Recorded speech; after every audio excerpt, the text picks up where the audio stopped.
Moving on now, Britain looks to be gearing up for a second national lockdown.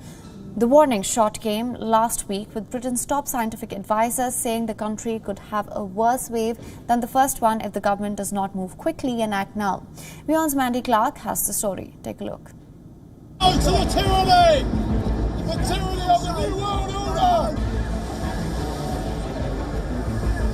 It is the nuclear option that Boris Johnson is keen to avoid, but it's looking like another national lockdown might be in the cards for Britain if the spread of COVID-19 doesn't slow down. The challenge will be convincing the public. Many went out to protest in force over the weekend. They're starting to reject the restrictions that have been imposed on their lives, and they want life to return to normal.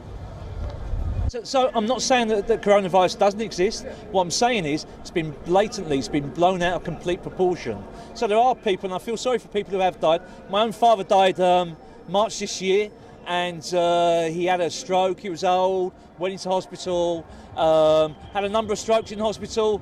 Guess what they put on his death certificate? COVID-19. I mean, at the end of the day, the death rate is the same as the flu. Basically, we don't act like this for a flu. I don't go around my mum's house if she's got cancer and I've got the flu. We're all adults, we're all sensible. Continue life as you would do normally. Greater restrictions went into force early last week with the closing of pubs and restaurants and a number of local lockdowns in coronavirus hotspots. But the government is now considering a circuit break if those new restrictions don't work. It would be a severe lockdown like it was at the beginning of the pandemic in the spring. But if it can be scheduled and planned, it could mean less disruption for the economy and businesses. The government is eyeing the half-term school holiday that happens around mid-October, so it wouldn't affect education. But some scientists think that time frame would just be too late, as Britain's cases are already accelerating, and by that point Britain could be hitting 200 deaths a day if the models are correct.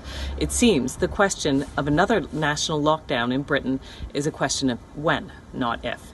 Mandy Clark, World is One, WION, London.